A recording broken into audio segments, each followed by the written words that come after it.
সত্য যুগের ভগবানকে, সত্য যুগের ভগবান হলো শ্রীহরি নারায়ণ। লক্ষ্মী নারায়ণের পুজো হচ্ছে না? হচ্ছে। আমার তোমরা লক্ষ্মী নারায়ণ পুজো করো, করো, আরো ভালো করে করবে। আর এদিকে লক্ষ্মী নারায়ণ এখন দিন দুপুরে প্ল্যাটফর্মে রাস্তার ধারে বসে বসে কাঁদে, বলে আমার 4টে ছেলে, আমি 4টে ছেলের বাবা, জানিস? হ্যাঁ। আর লাস্টে দেখে প্ল্যাটফর্মে বসে বসে বাবু গো বলে, বাবু গো বলে। মা বলছে আমার 7খানা ছেলেকে আমি কি কষ্টে মানুষ করেছি জানিস? এই খেটে খেটে এই পাকা ঘরটা তৈরি করেছি।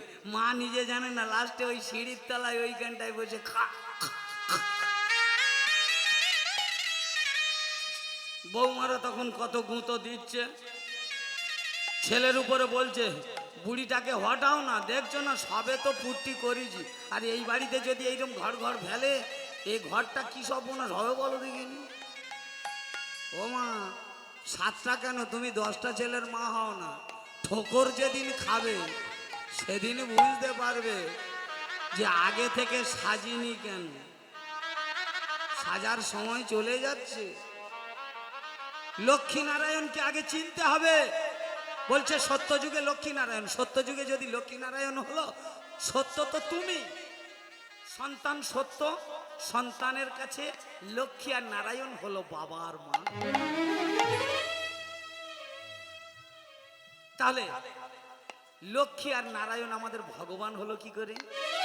ভালো করে লক্ষ্য করে দেখুন। এবার একটু ভিতরের কথা বলছি।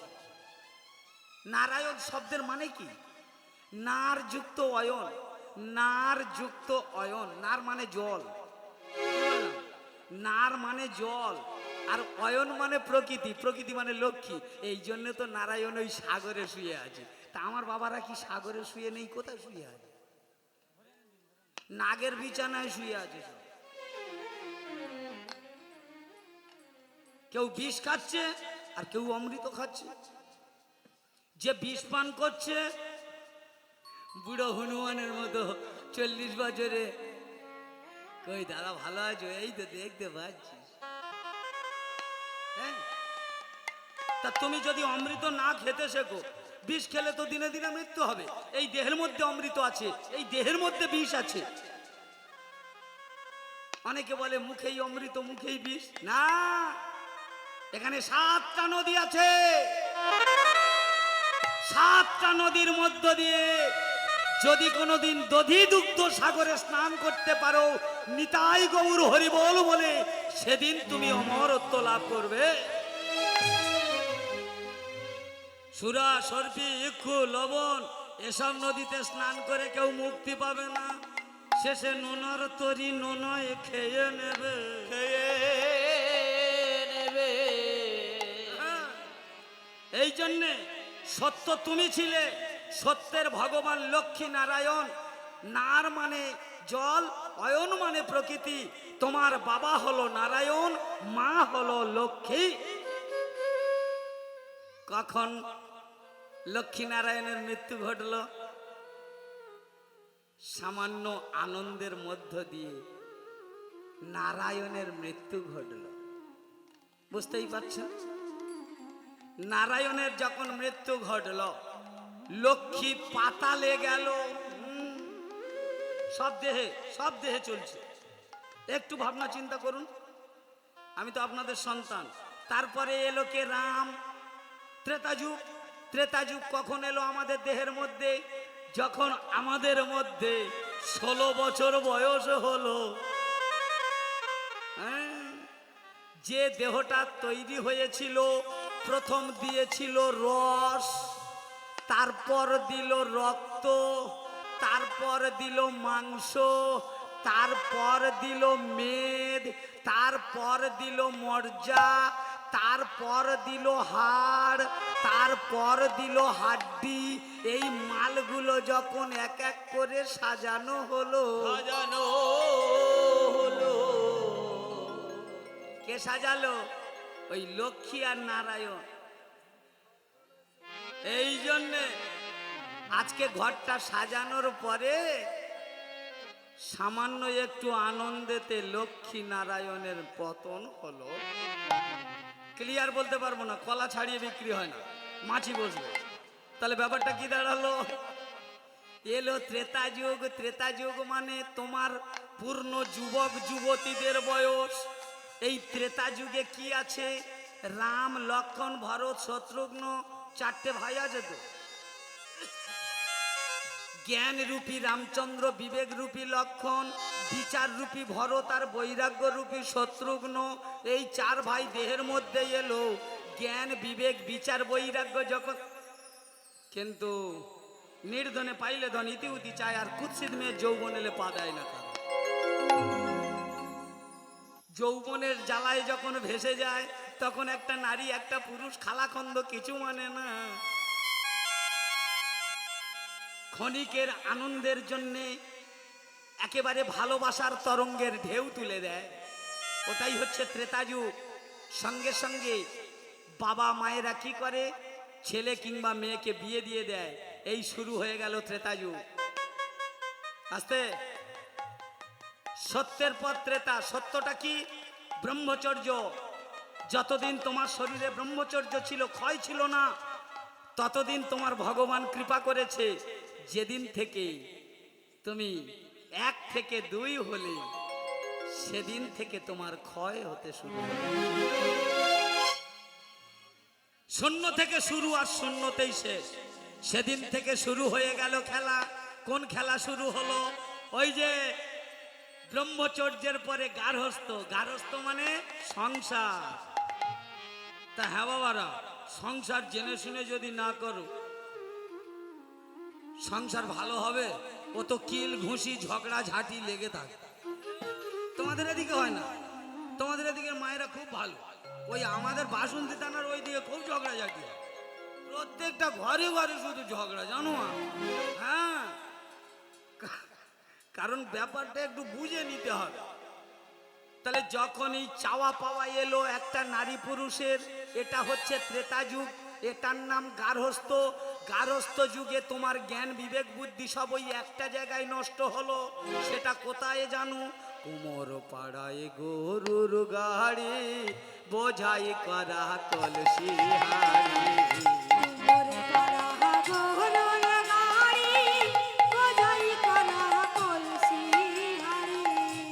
গাড়ি চালায় বংশী বাদো, গাড়ি চালায় বংশী বাদো।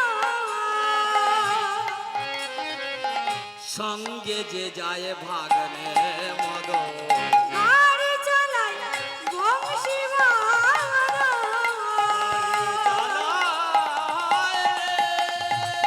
নিতাই গৌর প্রেমানন্দে হরে হরে। গাড়ি চলে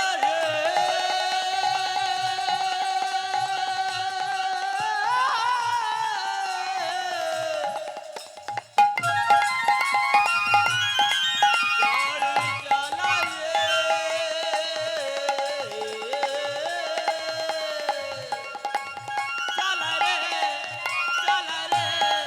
গাড়ি চালায় আবার গাড়ি চালায় বংশী বাদো। সঙ্গে যে যায় ভাগনে মদো। এই জায়গাটায় সর্বনাশ হয়ে গেল না? কবি ঠিক লিখেছিল, কিন্তু এই জায়গাটায় গন্ডগোল হলো। কুমোর পাড়ায় গরুর গাড়ি বোঝাই করা কলসিয়ালি। কুমোর কারা? যারা সংসার সম্বন্ধে জানে না, গুরুর কাছে ব্রহ্মচর্য শেখেনি, সংসারের ভেতর ঢুকে পড়েছে। এখন সংসারের কায়দা কাবাসিটি কিছু জানে না। তাই স্কুলে না গেলে তার হাতে সিলেট ধরিয়ে দিলে সে কি করবে? বুলাবে? ও যত বুলিয়েছে তত কাজ হয়েছে। যেসব ভক্তবৃন্দরা হ্যাঁ, এখনো অভুক্ত রয়েছে, আপনাদেরকে চারটে, কারো বারবার পাঁচটা। বলা হচ্ছে আপনারা গিয়ে সেবা করে আসুন। বেশ রাধে। তাহলে যত বুলিয়েছে তত ওইখানে মেম্বার বেড়েছে। হ্যাঁ, ওই মেম্বারগুলো ওই কোলে নিয়ে কি সুন্দর বসে আছে। তাহলে কুমোর কারা? কুমোর হচ্ছে বাবারা। এরা এমন কুমোর, এরা শুধু হাঁড়ি কলসি তৈরি করতে শিখেছে। হ্যাঁ, তা হাঁড়ি কলসি যখন তৈরি করেছো তুমি একবার ভেবে দেখলে না তোমার গাড়িটা চালাচ্ছে কে? গাড়ি চালায় বংশী বদন, গাড়ি চালায় বংশী বদন।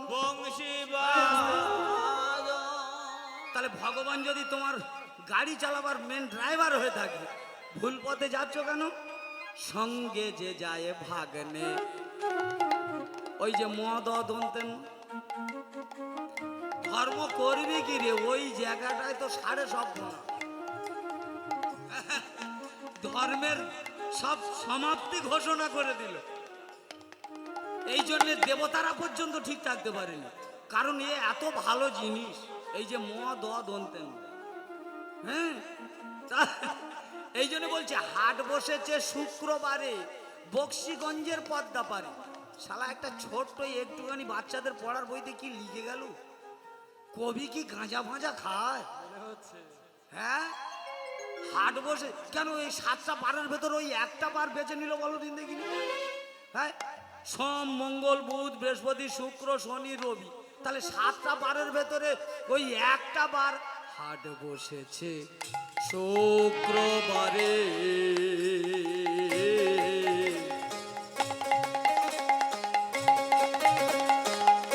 বক্সিগঞ্জের পদ্মা পরে হাট বসেছে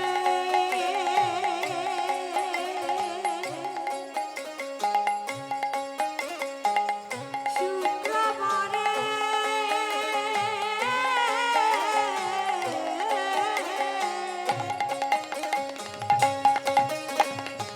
বক্সিগঞ্জের পদ্মা পারে। জিনিসপত্র জুটিয়ে এনে গ্রামের মানুষ বেচে কেনে। জিনিসপত্র জুটিয়ে এনে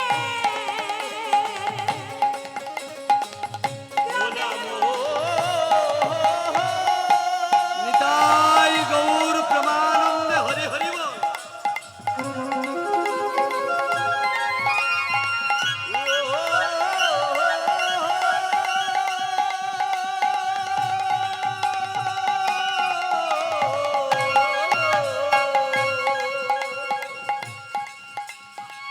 মন আমার, মন আমার, মন আমার, মন আমার। জিনিসপত্র ওমা, আমার মা বাবা ভাই বোন প্রত্যেকের কাছে অনুরোধ করছি, আমার বাবারা দরিদ্র নারায়ণ সেবার আয়োজন করেছে। আপনারা কেউ অভুক্ত থাকবেন না, আপনারা চলে যান। আমার বাবারা সেবার বস্তু নিয়ে ওখানে একেবারে রেডি আছে, আপনারা সবাই গিয়ে সেবাটা করে নেবেন। নিতাই গৌর প্রেমানন্দে হরি হরি বল। জিনিসপত্র জুটিয়ে এনে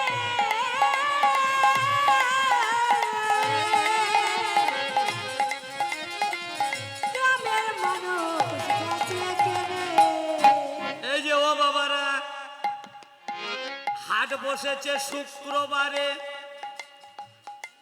এই যে ত্রেতা যুগের রাম এখানে মৃত্যু হয়ে গেল। আস্তে, আমি বলেছিলাম না 4টে যুগ 4টে বেদ আপনার দেহের মধ্যে আছে, একটু শান্ত মনে নিয়ে নেন। তাহলে রাম কখন মারা গেল? ওই যে রাম শব্দের মানেটা হলো রমণ, শক্তি। তাহলে দেহের থেকে যখন শক্তি চলে গেল, রাম রমণ বস্তু হয়ে দাঁড়ালো। তাই শাস্ত্র বলছে, তত্ত্ব বলছে, গুরু বলছে, রনে রমণ কয় ভবা যদি যাবি রনে, ভক্তি ব্রহ্মবানে ব্রহ্মময়ে ডরে। রমণ কয় ভব যদি যাবি রনে, ব্রহ্মাস্ত্র ধর বসি ভব করে। রমণ কয় ভবা যদি যাবি রনে, ব্রহ্ম অস্ত্র ধরো বসি ভাবো কেনে মন কয় ভাবা যদি জাগিরনে ব্রহ্মাস্ত্র ধরো বসি ভাবো কেনে। তুই হবি রণজয় ধর্ম পক্ষে সয়। সেদিন তুই হবি আর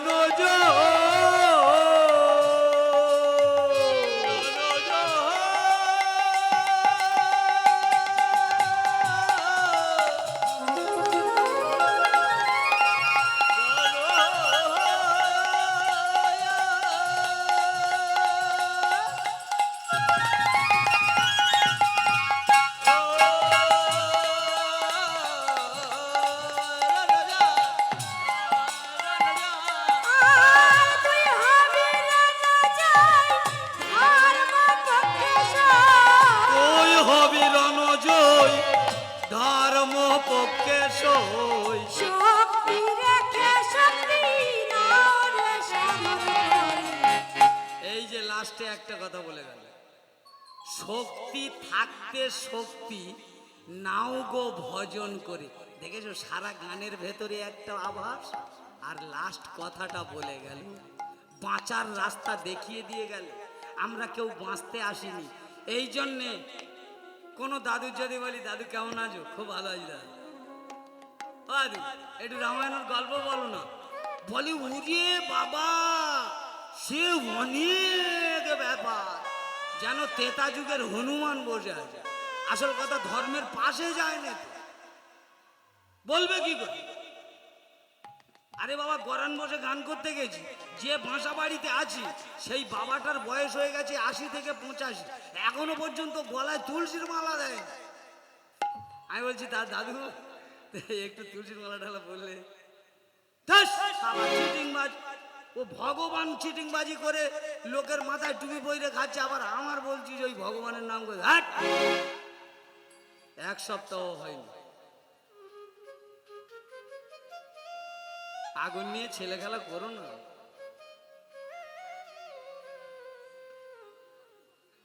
এই যে আমাকে কত বড় বড় কথা বললো মানুষটা, আজকে হয়তো নেই, মনে দুঃখ লাগছে, হঠাৎ বলে ফেললাম আপনাদের কাছে। তুলসীর মালাটা বড় জিনিস নয়, অন্তত দিনান্তে একটু মুখে উচ্চারণ তো প্রয়োজন, এটাও তার মধ্যে ছিল না। বলছে শালা লোকের ভণ্ডামি বুঝিয়ে টাকা নিয়ে চলে আসছো আর আমাদের জ্ঞান দিচ্ছ। এই তুই বলতো, রাম যখন সেই লক্ষণ আর রাম যখন রাবণের সঙ্গে যুদ্ধ করলো, সেই যুদ্ধেতে লক্ষণের যখন শক্তিশালী ফেলে দিল ইন্দ্রজিৎ, কই বলতো দেখি তোরা কীর্তন করিস। হনুমান গন্ধমাদন পর্বতটা যে নিয়ে এলো 50 যোজন, ও যখন উড়ে আসছিল, আর ঠিক সেই সময় ভরত দেখতে পেয়ে চামগুলটি মেরে সেই পাহাড় সামেত হনুমানের নেচে লাভালো কি করে? চামগুলটির এত শক্তি। কি হলো, মাথা নিচু করে আছি, কথা বল। দাদু আর কি বলার আছে বলো, আমি শুনি। বলার কি আছে? এইবার আমি তোর প্রশ্ন করছি, 50 যোজন যে পর্বতটা চামগুলটির বাড়ি যদি নেচে লাগে, তো ও তো ধপাস করে পড়লো, আর টপাস করে অনেক লোক মরার কথা, একটাও লোক মরলুনি। হেরা গাছপালায় একটা ক্ষতি হলুনি। আমার বিশাল না করেনি, হ্যাঁ? বিশাল না করেনি। তাহলে তোরা এই সব লোকের বুঝিয়ে টাকা নিয়ে আসছিস, কীর্তন নিয়ে আসে যে। পর্বতে আমার নদী ছিল। বলছে ওই পর্বতের মাঝখানে কিন্তু নদী ছিল, আর ওই নদীর পাড়ে ছিল বিশল্য করলি, যেটা লক্ষণের জীবন বাঁচাল। আমি বললাম দাদু আপনার হয়ে গেছে? বলে হ্যাঁ, বক্তব্য শেষ, এবার তুই বল আমি শুনি। তো আমি আমার দাদুকে বললাম, দাদু গো,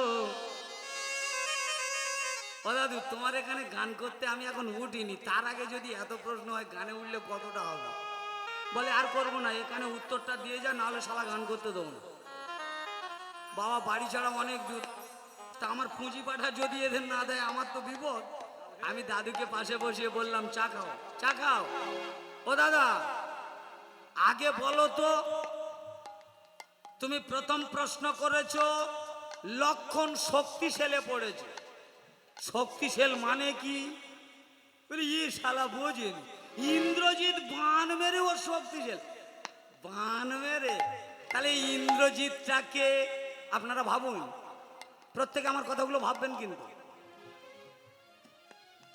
ইন্দ্রজিৎ, ইন্দ্রিয়কে যে যেতে সেই তো ইন্দ্রজিৎ।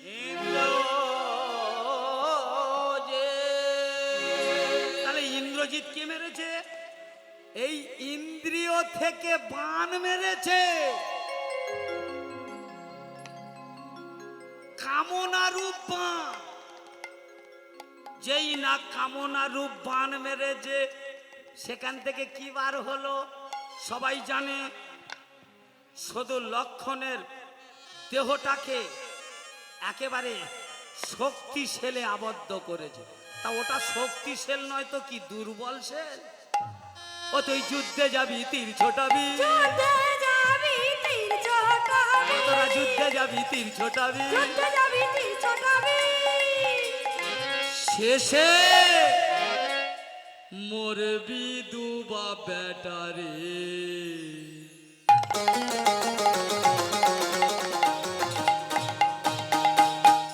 ও কাপা, ও কাপা, ও কাপা যাবি কি করে, ও কাপা যাবি কি করে। ওই গঙ্গা নদীর পিছনে ঘাটে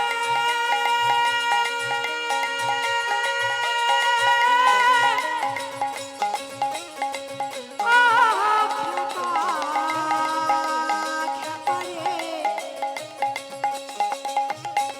ও খেপা যাবি কি করে, খেপা যাবি কি করে, খেপা যাবি কি করে, খেপা যাবি কি করে। ওই বাঁকা নদীর পিছল ঘাটে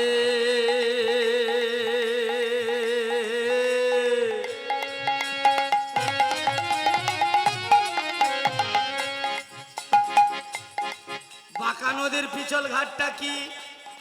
এ বাবারা সংসার করবি, যুদ্ধে যাবি, তীর ছোটাবি। তীর মানে গারস্থ। আস্তে একটু ক্লিয়ার, মাঝে মাঝে কথা বলে ফেলছি, কিছু মনে করবেন না, কারণ বয়স অনুপাতে বলা উচিত নয়। বলছে তীর ছোটাবি, সংসার করবি তোরা তীর ছোটাবি। ছোটাবে রাবণের 1-2 গন্ডা নয়, 10,000। কিন্তু সে ত্রিভুবন বিজয়ী বীর, 10,000 নারীকে নিয়ে সংসার করেছে। চারটিখানি গাদারে আবার মহাদেবকেও ধরে রেখেছে। এর পাওয়ার কত! আর আমরা প্রত্যেকে একটা সংসারের মালিক, সাজতে না সাজতেই দেখা যাচ্ছে দাঁত ফাঁত সব আউট হয়ে গেছে, চুল এখন থেকে সব সাদা হয়ে যাচ্ছে। হ্যাঁ, শরীর এখন কি সুন্দর মেডিসিনের মতো প্যাকাটি তৈরি হচ্ছে। ব্যাপারটা কি? তোরা যুদ্ধে যাবি তীর ছোটাবি, ছোটাবে এটা হলো বানপ্রস্থ। আস্তে ব্রহ্মচর্য, গার্হস্থ, বানপ্রস্থ। আমি এসে গেলাম কৃষ্ণের যুগে, অর্থাৎ দাপর যুগে। তাহলে দাপর যুগে এসে কৃষ্ণ শক্তি, কৃষ্ণ শক্তিটা কি? কৃষ্ণ শক্তিটার নাম হলো কর্ষণ শক্তি। কি বাবা ভুল হচ্ছে? আমি বলছি না, শাস্ত্র বলছে, আর গুরু গীতা বলছে। তাহলে কর্ষণ শক্তি যখন একটা নারী পুরুষের আবদ্ধ হলো, ঠিক সেই সময় তারা যুদ্ধে গেল। যুদ্ধে যাবি তীর ছোটাবি, এটাকে বলে বানপ্রস্থ। আস্তে বান নিয়ে খেলা হচ্ছে কোথায়? মহাভারতের যুদ্ধে। মহাভারতের যুদ্ধটা কোথায় হলো? সেটা হলো কুরুক্ষেত্রের মাঠ। কুরুক্ষেত্র, কুরুক্ষেত্র, কুরুক্ষেত্র, কুরুক্ষেত্র, ক্ষেত্র। কিন্তু এখানে গীতা কি বলে গেল? গীতার প্রথমেই বলে গেল এই যে ধর্মক্ষেত্র কুরুক্ষেত্র সমবেতা যুযুৎসাবা মা মেকাং পাণ্ডবশ্চৈব কিং কুর্বত সঞ্জয়।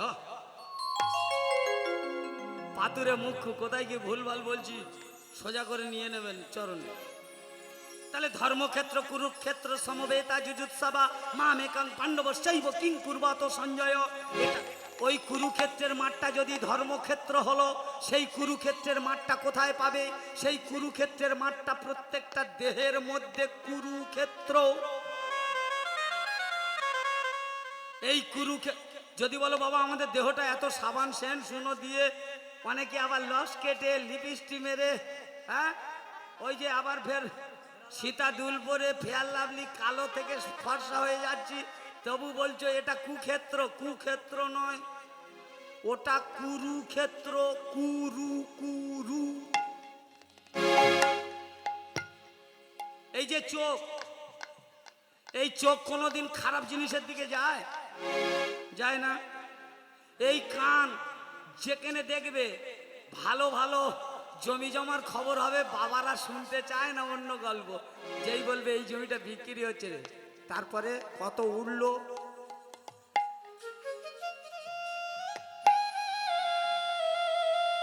ওদিকে জলের ঘাটে গিয়ে বলছে জানিস আমার বৌমাটা না সত্যি একটা ভাগ্যগুণে বৌমা পেয়েছে। তখন বলে তুই আরো বলিস নি আমার কি কালো হচ্ছে রে। কি বলে, কালো? কেন? ওই, কি হয়েছে? বলে ও